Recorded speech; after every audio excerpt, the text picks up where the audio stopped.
Hoje eu quero fazer um sermão biográfico. Quero falar de uma história de uma mulher chamada Mulher Samaritana. Ela não tem nome, e por isso eu escrevi no seu boletim, Mulheres Anônimas. Mas são essas mulheres que Deus usa para transformar vidas preciosas. Abra comigo o texto de João, capítulo 4. A gente não pode ter inveja como cristão, né? Mas se eu pudesse ter inveja, eu teria inveja do Bruno hoje. Ele ouvindo o sermão, embalando ali o Filipe. Paz. Deu saudade, hein? Deu saudade. Tem um rapaz novo no violão. Quem viu o rapaz novo do violão? Aqui, o Rafael? É o irmão dele. Não é ele mesmo. Esquisito, né? Diferente. Mais jovem. Você pensou que ia deixar passar batido, né? Não ia não. João capítulo 4, eu leio a partir do verso 39 até o verso 42, mas eu preciso que você deixe o texto bíblico aberto. Combinado? Porque eu vou vasculhar com vocês o capítulo 4 inteiro. Posso colocar em pé?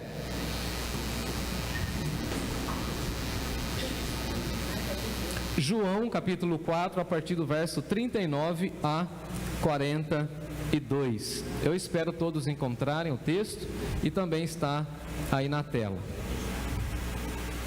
João 4, 39 a 42.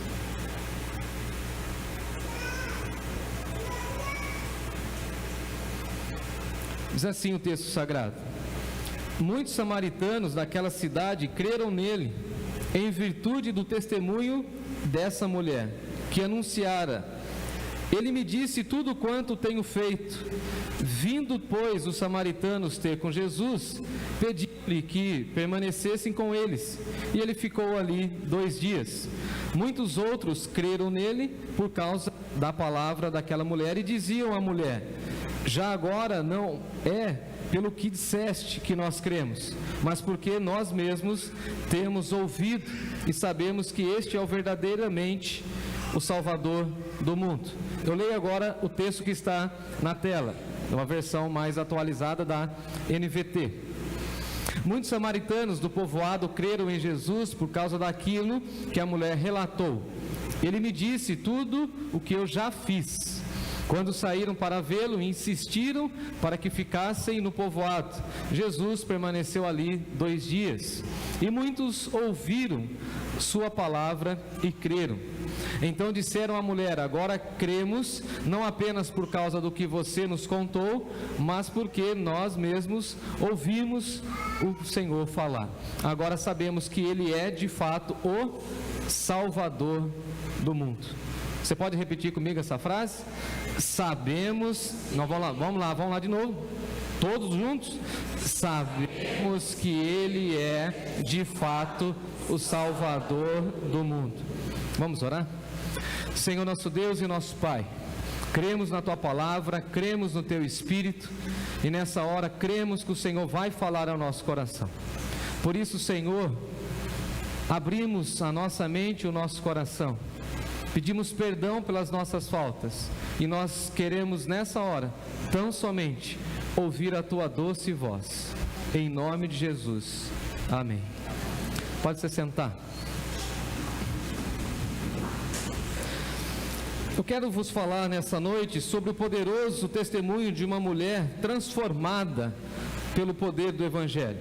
Hoje nós olharemos nessa noite a história da mulher samaritana que passou uma tremenda transformação de vida. Ela passou pela transformação que dividiu a sua vida, que dividiu a sua história, e nós podemos olhar para ela e ver claramente antes e depois de Jesus, antes e depois da transformação. E é muito interessante que todos nós podemos passar por essa realidade na vida, ou essa mudança radical, quando nós nos encontramos com Jesus e quando nós dialogamos com Jesus e temos um encontro pessoal com Ele. É bem verdade que Nesse texto, nós vamos acompanhando como Jesus vai quebrando alguns paradigmas sociais e vai mostrando o valor da mulher, como eu quero passar para vocês nessa noite. Mas assim, nós precisamos deixar o texto bíblico aberto, está aí João, para que você e eu tenhamos uma plena consciência do que Jesus estava fazendo. Se eu fosse ler o capítulo 4 inteiro, seria muito cansativo, mas então eu quero expor o texto olhando para essa realidade. Jesus e seus discípulos estavam caminhando e eles então precisavam passar pela Samaria e por um lugar ali da Galileia. Dá uma olhadinha comigo, versículo 3, ele deixou a Judéia, retirando-se outra vez para Galileia. No versículo 4 o texto vai dizer para nós que era necessário atravessar a província de Samaria, uma cidade chamada Sicar, que era terra dos samaritanos. E você sabe bem que essa rixa dos judeus com os samaritanos é longa, desde o Antigo Testamento. Eles não se dão, ou eles não se davam, eles não se falavam, eram inimigos. Um povo não queria contato com o outro, e Jesus então precisa passar com a sua comitiva naquele lugar. Diz aí o texto no versículo 6 que Jesus estava cansado e então ele se assenta ali no poço de Jacó, na fonte de Jacó, junto com os seus discípulos, e já era a hora sexta. Então Jesus envia seus discípulos para buscar comida, como está aí no versículo 8, e ele então fica ali assentado no poço de Jacó. E se você conhece o livro de Gênesis, você sabe do que eu estou falando, do poço de Jacó, como Jacó ali alimentou todo o seu gado, toda a sua população, e como esse poço de fato era importante. Agora veja comigo o texto no versículo 7, que veio uma mulher samaritana, e essa mulher samaritana, ela vem tirar água no horário em que as mulheres de boa reputação social não ia buscar água. Então isso já deduz e já mostra no texto que essa mulher, ela tinha uma proposta, um jeito de vida completamente diferente daquilo que o padrão bíblico apresentava. E diz o texto que Jesus olha para aquela mulher e fala o seguinte: dá-me de beber, eu estou cansado, eu estou com sede, dá-me de beber. E essa mulher então ela fica assustada, e no versículo 9 ela mesmo já vai reconhecendo que Jesus estava quebrando os seus paradigmas, e Jesus vai quebrando os nossos paradigmas também. Nós precisamos ter esse entendimento, porque às vezes nós temos conceitos extremamente fechados, extremamente tão sedimentados, em que nós pensamos que aquilo é uma verdade. Essa mulher falou o seguinte: olha, o Senhor é judeu e eu sou samaritana. Como o Senhor é judeu e eu sou samaritana, essa conversa não pode acontecer. E Jesus diz para ela: não podia chegar, que eu sou o Salvador do mundo. E eu vim mostrar para as mulheres que as mulheres fazem parte do reino de Deus. E se vocês têm rixa, agora a partir da cruz e a partir do meu sangue, não pode haver mais inimizade. Por isso que nós cristãos somos contra todas as guerras. Ninguém fala amém. Todos os conflitos nós somos contra, porque Jesus veio quebrar essa maldição e derrubar a barreira da inimizade entre nós. Isso não pode acontecer. E veja comigo o texto no versículo 9, como ela mesma está falando assim: mas o Senhor está quebrando paradigmas, eu sou mulher, o Senhor é judeu, o Senhor vem conversar comigo, eu não estou entendendo. E aí Jesus, numa resposta sábia, no versículo 10, vai falar assim: ô mulher, se você conhecesse o dom de Deus e quem está falando contigo, você me daria a água que eu preciso, que é a água do poço, e eu te daria a água da vida. Vamos fazer uma troca? Você sacia a minha sede humana e eu vou saciar a sua sede espiritual, mulher. Eu vou te mostrar a beleza que você tem aos olhos de Deus. Mas parece que ela não entende muito. Versículo 11, ela fala: Senhor, o Senhor não tem nenhum balde, nenhum... Como que ela diz aí? Senhor, tu não tens com que tirar a água e o poço é fundo. Que história é essa de água viva?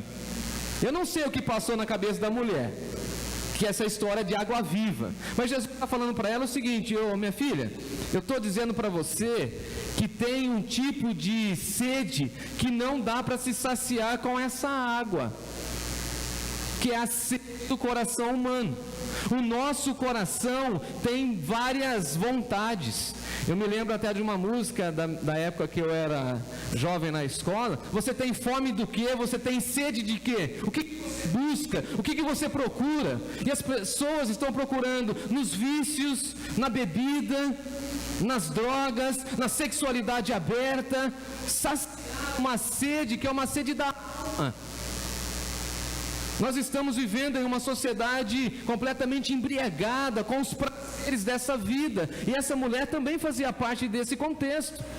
E aí Jesus vai falando com ela, e ela então dá uma resposta extremamente preconceituosa. Ela diz assim, versículo 12: és tu porventura maior do que Jacó? Jesus é maior do que Jacó? Veja, porque ela não conseguiu visualizar quem de fato era Jesus. Ela não teve a compreensão. Assim como também, às vezes, na nossa caminhada cristã, a gente não tem compreensão da magnitude de Jesus e de tudo aquilo que Jesus pode fazer na minha e na sua vida. Assim como ouvimos pela manhã que Maria recebe da parte de Deus é o seguinte: porque para Deus não existe impossíveis. Vamos lá? Porque para Deus não existe impossíveis. Ela estava diante do Deus que pode transformar tudo. Ela estava diante de Jesus, que estava criando o mundo com o Pai. Ela estava diante do Verbo encarnado, o Messias esperado. E ela está preocupada com o poço, ela está preocupada com a água. Parece as pessoas dos nossos dias, que estão preocupadas com essa vida, estão preocupadas com a roupa, estão preocupadas com o dia de amanhã, com o mês que vai chegar, com a crise financeira, estão preocupados somente com aqui e agora. E não estão se preparando para se encontrarem com Deus. Hoje pela manhã, na minha classe do batismo, quem aqui é da minha classe? Meus alunos. 2, cadê meus alunos? Meus alunos. 3, cadê o Samuel? Não está aí? Aí eu cheguei lá uma hora, a gente estava estudando um texto, aí a expressão lá: e Deus pedirá conta, teremos que prestar conta. E todo mundo ficou assim, ai, assustado com a expressão. Não foi, Eduardo? Está lá no texto, está estampado no texto. E Jesus está falando para ela o seguinte: se você não saciar a sua fome, o seu desejo em Deus e somente em Deus, você está vivendo somente a dessa vida, você está vivendo uma religiosidade. Ela está falando do poço de Jacó. Ela está falando que ela é samaritana. Ela está falando que ela sabe o que de fato é a religiosidade. Versículo 13: quem beber dessa água do poço, disse Jesus, voltará a ter sede, mas quem beber da água que eu lhe der, nunca mais terá sede, e essa pessoa será uma fonte a jorrar para a vida eterna. Então veja, se você passa pela transformação, você pode saciar a sua sede, você aplaca o seu coração. Lembra aquele vazio que existe no seu coração? Ele é tampado pela graça de Deus, pelo formato da cruz de Jesus, e Jesus vai saciar todas as suas crises existenciais. Amém? E você não vai ficar mais andando mesmo, falando assim, onde eu estou, para onde vou. Não, você vai encontrar um rumo na vida. Agora, quem beber dessa água, voltará a ter sede. Se você for ali no bebedouro novo nosso, tomar água, você vai voltar a ter sede. Agora, se você beber na fonte que é Jesus, nunca mais você terá sede. E você vai buscar sempre em Jesus a fonte da água viva. E veja que interessante, porque essa transformação nos coloca também na responsabilidade ou missão de Deus de sermos uma fonte. Agora, quem não bebeu, quem não se saciou na fonte, não pode jorrar, ou não tem o que jorrar. Só pode jorrar aquele ou aquela que está cheio, que é a questão da plenitude. Então, quanto mais eu busco de Jesus, mais cheio eu fico e mais transbordante da mensagem de Jesus eu me torno. É isso que acontece com essa mulher. Aí uma pergunta: você é uma fonte boa ou ruim? Que tipo de água você está jorrando? Ou que tipo de fonte você é? Agora, dá uma olhadinha comigo no texto, porque ela continua conversando com Jesus e ela tenta entrar por esse lado mais religioso. E aí Jesus, com muita sabedoria e com delicadeza, eu diria, vai tocar num ponto muito difícil, que é da moralidade daquela mulher. Porque ela vem, eu diria assim, como se fosse um aluno. Os alunos fazem isso. Os alunos pensam que depois de ler algumas coisas, eles já são bons e podem questionar o professor. Quem já fez isso? Quem é aluno? Aí os alunos de vez em quando pensam que vai pegar o professor. E ela vai subir no nível. Ela vai falando de teologia, Rafael. Ah, você quer falar de teologia? Você quer falar de profundidade, de religiosidade? Então vamos falar de moralidade também? Veja bem que Jesus trata isso com a mulher em particular. É só ele e ela. E aí Jesus olha para ela e fala o seguinte: olha, versículo 16: vai lá e chama teu marido e vem cá. Imagina, vai lá e chama teu marido. Já que a conversa se aprofundou, eu preciso que você chame o teu marido e vem aqui. Ao que a mulher fala assim: eu não tenho marido. E aí Jesus vai falar o seguinte: você está dizendo bem, porque você teve 5 maridos, que você tem não é o seu marido. Ou seja, você não tem uma vida moral, e eu quero mudar isso aí. Para você não se entregar para mais 5, 10, 15 homens, eu quero sanar o seu problema emocional. Eu quero que você beba da água da fonte da vida. Por que nós amamos? Porque nós não bebemos na fonte. Por que nós entregamos a nossa vida para outras pessoas? Porque nós não bebemos na fonte. O problema dela não era sexualidade. O problema dela era saciar a sua sede na presença de Deus e beber da fonte. E ela vai falar assim: não, o Senhor é profeta, versículo 19, eu vejo que tu és profeta. E aí ela muda de assunto. Ela fala assim, versículo 20: os nossos pais adoraram nesse monte. Lembra? Eles estão lá em Sicar. E vocês dizem que é lá em Jerusalém o lugar onde que a gente deve adorar. Ela volta para a teologia. Estão entendendo? O que é isso aqui? Uma fuga. Você conhece pessoas que diante do confronto fogem? Você confronta ela, foge. Ela muda de assunto. Jesus fala assim: entendi que você tem um desejo, um anseio religioso, mas vamos tratar daquilo que é o ponto vulnerável da sua vida. Vamos resolver esse ponto aqui específico. Aí ela fala assim: aí é difícil. E aí Jesus vai dar uma olhadinha no texto 21. Mulher, podes crer-me que a hora vem, quando nem nesse monte, nem em Jerusalém, adorareis o Pai. Você está falando de religiosidade, você está falando de geografia. Agora eu quero que você entenda que você não é uma adoradora. Você pensa que é uma adoradora, mas você é religiosa.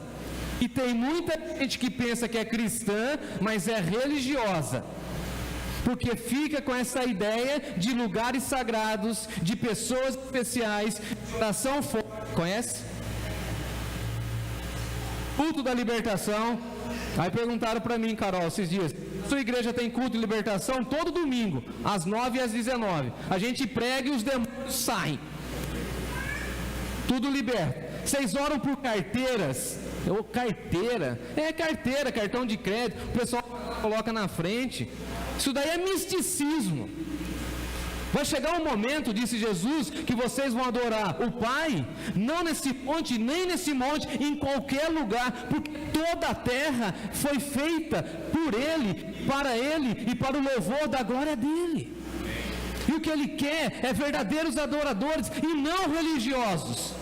Ele não quer saber se o seu nome está no hall de membros da igreja, se você dá o dízimo. Ele quer saber se o seu culto é de verdade, é sincero, se você se entrega na totalidade do seu ser. Ela queria falar de culto, ela queria falar de adoração, mas ela não queria falar da vida dela. E Jesus está falando, para você caminhar com o Pai e adorar o Pai em espírito e em verdade, você precisa consertar isso aqui, ó. Vós, versículo 20, adorais o que vocês não conhecem. Nós adoramos o que nós conhecemos, que é a revelação de Deus, porque a salvação vem dos judeus. Mas vem a hora, e já chegou, em que os verdadeiros adoradores adorarão o Pai em espírito e em verdade. Não é religiosidade, mulher. Se entrega, beba da água da fonte, sacia a sede do seu coração, derrame a sua mente na minha presença, é o que Jesus estava falando, e veja que essa mulher vai sendo transformada. Versículo 24, quando Jesus diz, Deus é Espírito, e importa que os seus adoradores o adorem em Espírito e em verdade. Agora, só um adendo. Lucas, está com saudade de você. Dá uma olhadinha aí, Lucas, que ele fala assim, que o Pai está procurando os verdadeiros adoradores. É o Pai que procura. Não é a gente que fala assim, não, eu quero agradar a Deus. Que algumas das nossas... Vocês estão me ouvindo bem? Não, está falhando um pouco?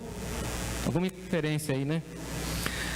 A gente tem essa mania, eu que vou agradar a Deus, eu é que vou fazer isso. Você pode fazer, pode prestar o seu culto, mas o Pai está lá com o seu olhar. O Pai está procurando os verdadeiros adoradores. Como eu sempre digo, se tem verdadeiro, Lucas, tem os falsos. Então tem muita gente que é falso adorador, mas essa mulher se torna uma verdadeira adoradora, porque ela se rende ao Evangelho, ao passo que ela fala assim, olha, a gente pensa e a gente sabe que vai vir o Cristo, verso 25, e que Ele vai anunciar essas coisas, e aí Jesus fala assim, eu estou falando contigo, eu sou Jesus, eu sou o Filho de Deus, eu sou a expressão de Deus, e a adoração ao Pai acontece somente por mim e através de mim. Sou eu, mulher, eu falo contigo, tudo que você precisa sou eu.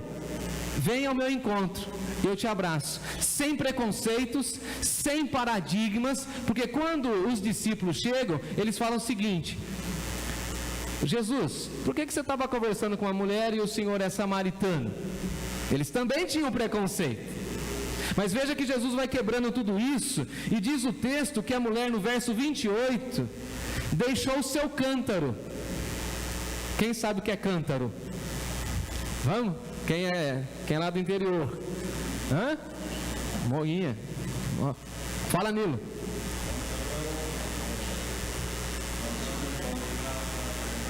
Um vaso de barro, né, que joga lá no poço, tem uma lancinha assim, a gente joga lá, depois vem na manivelinha, né? Quem é dessa época aí? Levanta aí a mãozinha. Ou só eu que sou meio... Tem gente que fica perguntando a minha idade, viu, William? Ô, Gesso, você só tem 40 mesmo? Eu falei, é que eu sou lá do fundo, né? Cântaro. Veja comigo, o que ela deixou para trás? O que ela deixou para trás? O que o cântaro representa? A vida dela, o passado dela, a jornada dela. Ela sempre estava com aquele cântaro. Sabe o que isso significa? Que essa mulher foi transformada. Ela falou assim, a partir desse momento, a partir dessa conversa com Jesus, eu não quero ser mais essa pessoa. Abandonei, renunciei. Essa mulher morreu. Eu serei uma nova criatura a partir da palavra do Messias. Louvado seja Deus. Veja comigo que ela vai na cidade, verso 28, ela deixa o canto, ela vai na cidade, e ela sai dizendo o seguinte, vinde comigo e vede um homem que me disse tudo quanto eu tenho feito, e saíram, pois, da cidade e vieram ter com ela. Veja o impacto, todas as pessoas da cidade, Marina, todas, saíram em mutirão com essa mulher. Veja a mobilização que uma mulher tem. Irmã, você tem noção da mobilização que você tem na sua casa, na sua família, onde você vive? Você tem noção?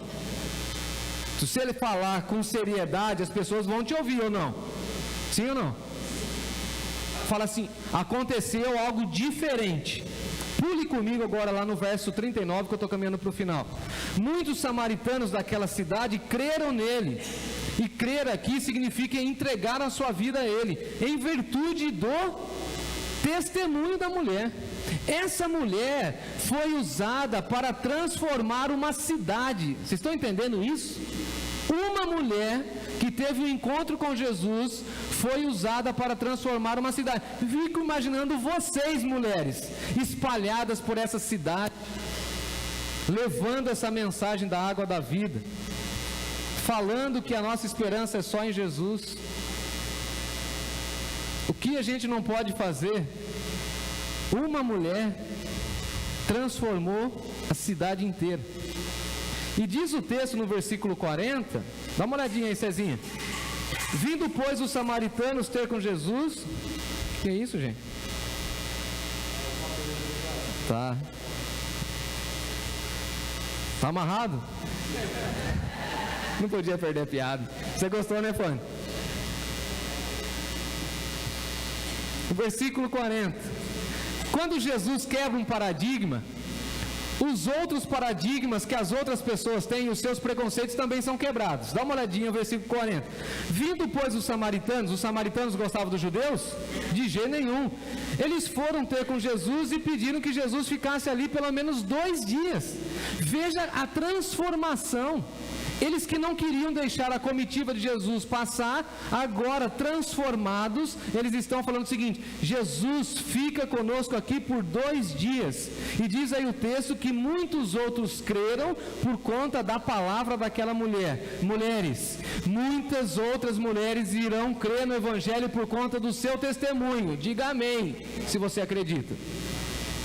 Saia daqui hoje sabendo que Deus quer te usar aonde Ele te colocou.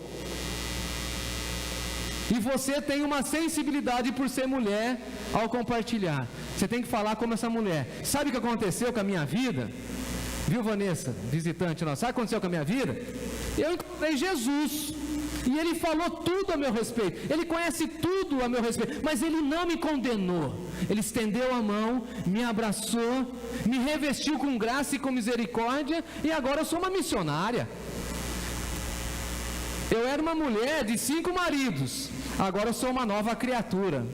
Eu era uma mulher mentirosa, agora todo mundo crê na minha palavra.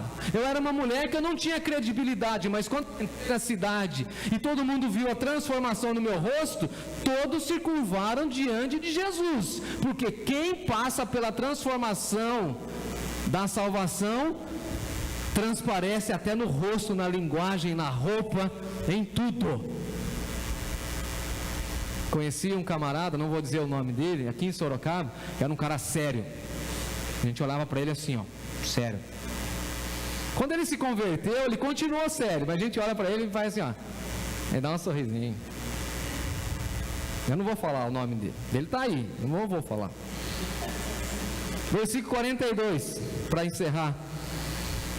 Olha o que a multidão disse para a mulher: mulher, agora não é mais por aquilo que você disse que nós cremos, mas nós mesmos temos ouvido e sabemos que esse Jesus de fato é verdadeiramente o Salvador do mundo.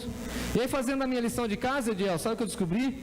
Que essa expressão aqui, Salvador do mundo, no primeiro século, era um título dado para o imperador romano. Está lá nos livros de teologia, Marina?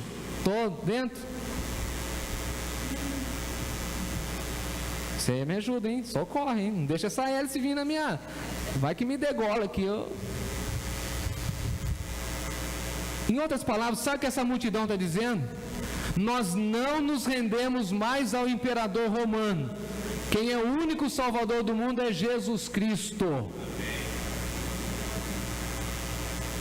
Nós não temos mais um rei sentado num trono, numa lápide humana, não. Nós servimos a Jesus, que é o Salvador do mundo, que reina hoje e reinará para todo o sempre. Nós cremos no Salvador do mundo. Nós entregamos a nossa vida ao Salvador do mundo por conta de uma mulher. Então, se você, mulher, quiser saber o seu valor, olhe para Jesus e veja o quanto Ele te ama, o quanto Ele quer te usar e o quanto Ele quer abençoar a sua vida. Eu diria, sê tu uma bênção, mulher. E eu queria que os homens falassem isso para as mulheres. Vão lá, homens, sê tu uma bênção, mulheres. Vão lá, 1, 2, 3 e... Sê tu uma bênção, mulheres. Dá para melhorar, hein? Vamos lá? Sê tu uma bênção, mulheres. Vamos celebrar essa transformação. Pegue o seu cálice. Esse Jesus que transformou essa mulher é o mesmo que tem transformado as nossas vidas. E nós, em memória dele, vamos celebrar a ceia. E nesse momento de celebração da ceia, nós trazemos à memória aquilo que nos dá esperança. E a nossa esperança é Jesus Cristo. Paulo diz assim: que eu recebi do Senhor o que também vos entreguei, que o Senhor Jesus, na noite em que foi traído, tomou o pão, tendo dado graças, o partiu e disse: isso é meu corpo que é dado por vós, fazei isso em memória de mim.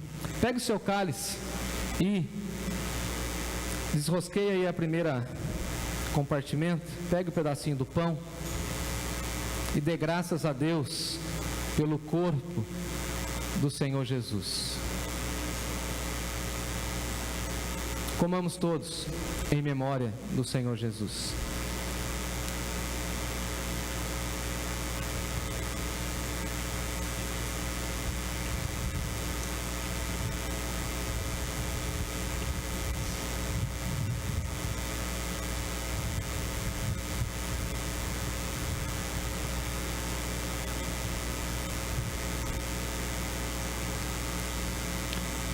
Do mesmo modo, depois de haver ceado, tomou também o cálice, dizendo: esse cálice é a nova aliança no meu sangue.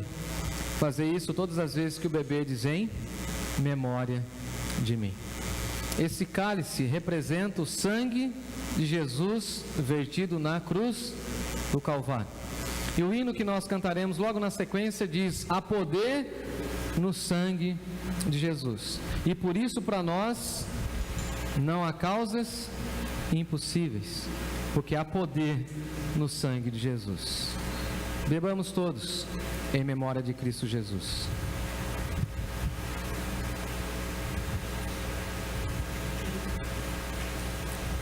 Curva sua fronte e fale com Deus. Obrigado, Senhor, por mais um culto. Obrigado, Deus, por essa celebração da ceia. Permita, Deus, que a nossa memória seja abastecida pela imagem de Jesus se entregando por nós. Fica conosco, Senhor, e que essa mensagem, que há poder no sangue de Jesus, seja uma verdade para nós. É em nome dele que nós oramos. Amém. Amém. Vamos colocar em pé, vamos cantar. Há poder no sangue de Jesus.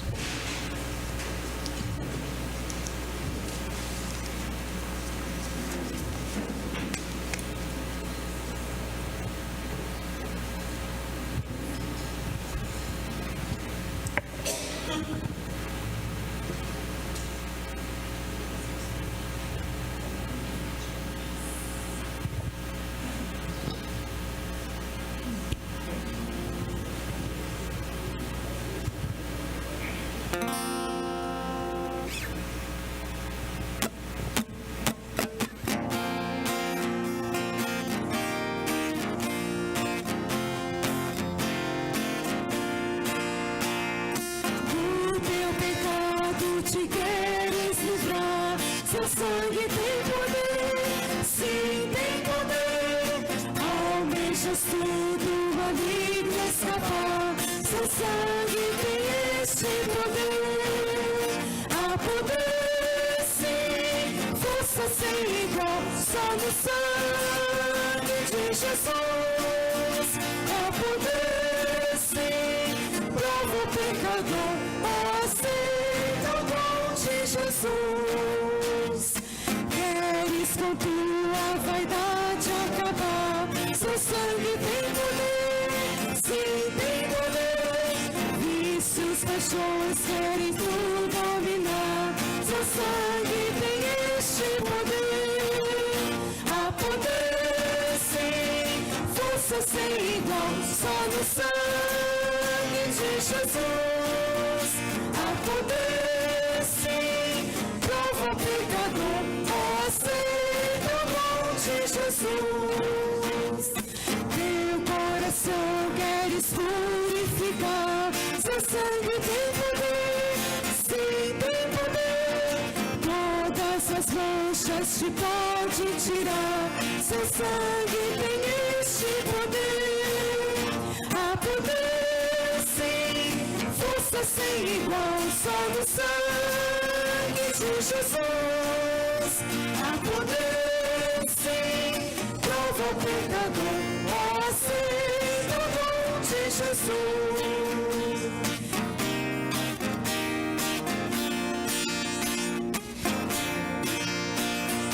Queres entrar no serviço real, seu sangue tem poder, sim, tem poder. Queres também ser o servo real, terás no seu sangue o poder. Há poder, sim, força sem igual, só no sangue de Jesus. Há poder, sim, prova o pecador, aceita o dom de Jesus.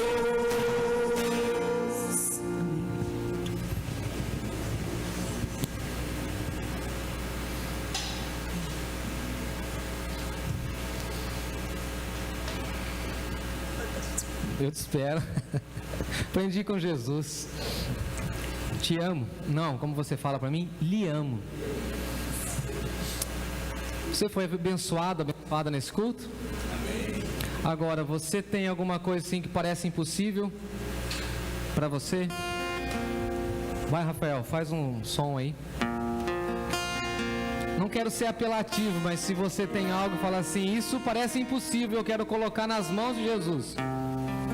Eu tenho uma situação que é da minha saúde, vocês sabem, que aparentemente não tem cura, mas eu vou levantar minha mão e falar assim, eu creio no Deus do impossível. Deus abençoe, Deus abençoe, Deus abençoe, Deus abençoe, Deus abençoe, Deus abençoe, Deus abençoe, estou te vendo aí atrás, Deus abençoe. A gente crê no Deus que pode reverter qualquer quadro. Transformou aquela mulher, tem transformado as nossas vidas. E nós não vamos embora hoje sem antes nos abraçarmos, compartilharmos a nossa ceia lá em cima e ter esse momento de família. Saia daqui sabendo que eu vou orar pela sua causa impossível. Senhor Deus, amado Pai, no nome de Jesus eu apresento os meus irmãos, as minhas irmãs, me apresento pedindo misericórdia do Senhor nasquelas questões que aparentemente são impossíveis.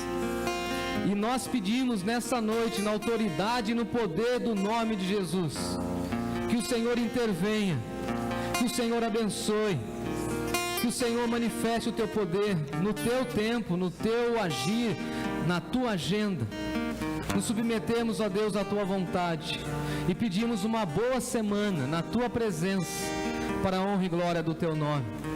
Que o amor de Deus, o nosso Pai, a graça infinita e salvadora do Senhor Jesus, e a comunhão, e o consolo, e a unção do Espírito Santo de Deus, seja com esse rebanho, e com todo o povo de Deus espalhado pela face da terra, hoje, agora e sempre. O povo de Deus diz...